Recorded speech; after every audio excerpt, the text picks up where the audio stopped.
You have some narrative in your mind that is so negative that when you look in the mirror, you see somebody worth trashing. You see what's wrong. You pick apart your appearance. And I want to reverse that, because here's the deal about self-confidence. Self-confidence begins with you. You realize the word self is in there, right? I can't give you confidence. I can give you a little boost. I can give you tools. I can encourage you. But confidence is forged in fire. It's something that's within you. And here's the thing I want you to realize about confidence. You are a confident person. That's why you miss feeling that way. You can only miss what you know. You've just been blocked from the feeling of it. And wherever you are right now in your life, I'm telling you, confidence is in there. You just got to figure out how to tap into it. If you're holding on to something that does not serve you, you are making a terrible error. It's going to cause all kinds of problems. You may blame other people or other things. You may blame the situation. It's you are the cause of the problem. The man that told me to pick up this book and read it, Ray Stanford, he had a saying. He used to say to me, Bob, you're the only problem you'll ever have, and you're the only solution. I think it might have taken me 5 years to understand it. But I do understand it. And you know something? I am the only problem I'll ever have, and I am the only solution. Don't hold on to anything that is not serving you. Reject it. You know the beautiful part about having an inductive reasoning factor? That's the part that chooses thoughts. You can accept or reject. The beautiful part of your mind, you can accept or reject anything that comes into your world. Accept or reject it. It's a choice. Don't hold on to anything that is not serving you. If we play the victim role, then we are using our personal power to be helpless.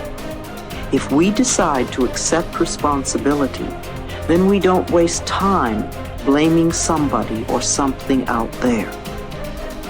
Some people feel guilty for creating illness or poverty or problems. They choose to interpret responsibility as guilt. And some members of the media like to refer to it as New Age guilt. These people often feel guilty because they believe that they have failed in some way. However, they usually accept everything as a guilt trip in one way or another, because it's another way to make themselves wrong. And that is not what I'm talking about. If we can use our problems and illnesses as opportunities to think about how we can change our lives, we have power. Here's something I want you to keep in mind. Life is a fight for territory. And once you stop fighting for what you want, what you don't want will automatically take over. In the past, if you look at it, people have perceived themselves as victims of everything around them, victims of circumstances. And then we go, I'm sorry, life did not give me those wonderful things that other people have.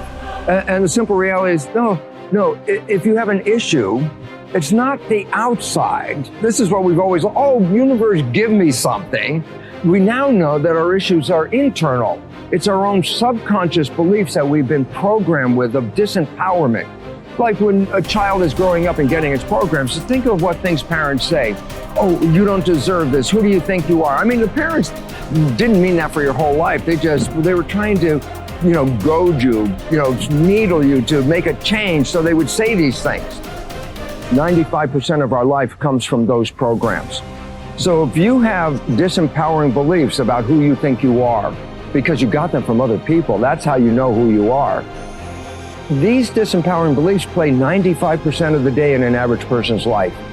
So I say, my wishes and desires, I want success, I want great relationships, I want all these wonderful things, I want health.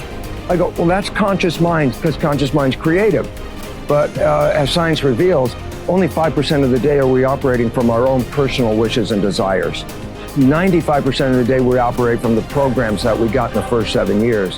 And if those programs, which psychologists have told us 70% are negative and disempowering and self-sabotaging, I say, good, apply these 95% of the day in your life.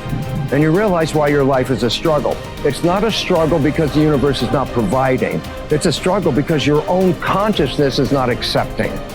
And this is where we have to change. And so getting control of your mind, taking charge of your consciousness is a way of overcoming those limitations. There are many different ways to take this control back in your life.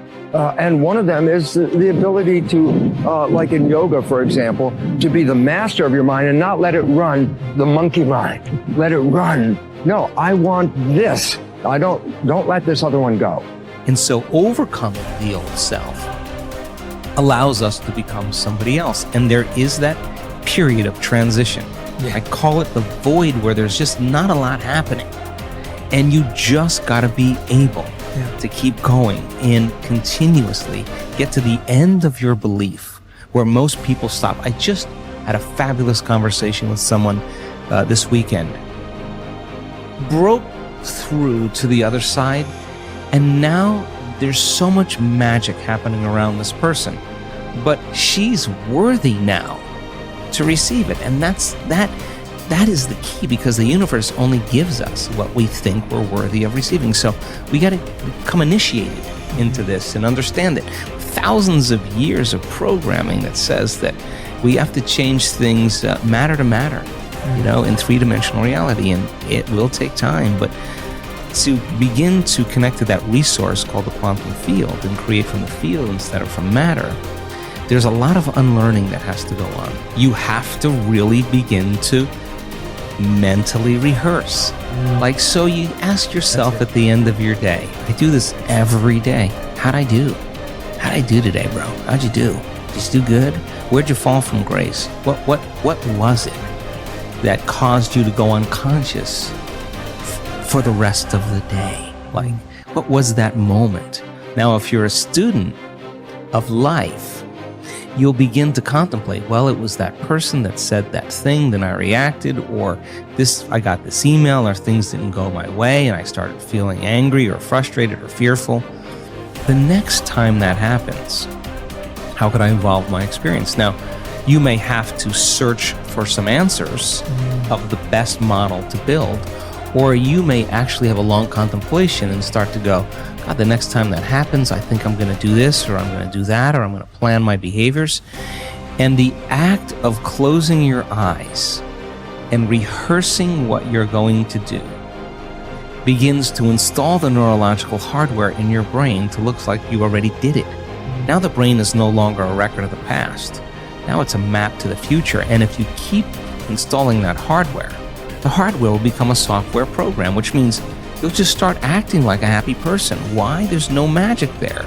You installed the circuitry. So that's more important than the news. Right. It's more important than answering any email or any text.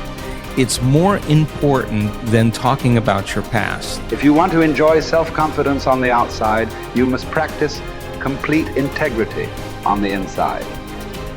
The foundation of self-confidence is for you to live your life consistent with your innermost values and principles, while thinking and acting in harmony with your highest aspirations. Men and women with the most solid self-confidence are those who are absolutely clear about what it is they believe to be right and good and worthwhile, and who live their lives consistent with these values. Everything they do or say is an expression of their innermost convictions. Your whole world can fall down around you, but as long as you know that you are doing the right thing, you will have a deep inner sense of calm that will manifest itself in an attitude of confidence and self-assurance in any situation. You will have many ups and downs in life. But what is most important is that you remain true to yourself. Your true values are only expressed in your actions, in what you do.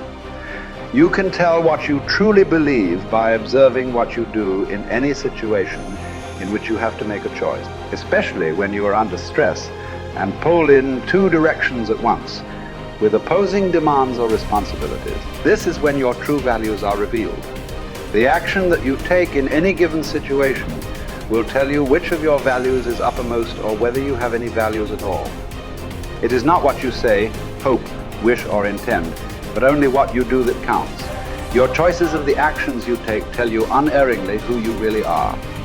You can develop within yourself a superb set of values by acting as though you already had those values. You can develop integrity and courage and compassion and confidence by behaving as though you already had these qualities. The more you act the part, especially when you demonstrate these qualities under stress or when you feel like doing or saying something else, the more rapidly these qualities become a permanent part of your mental makeup. The more you practice good values, the more rapidly you become a truly superior person. The keys to developing the unshakable self-confidence that will make everything else possible for you are self-control, self-mastery, and self-discipline.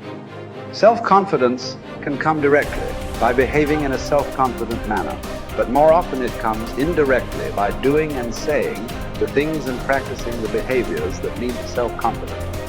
The most important self-development behavior is living consistently with your highest values at every opportunity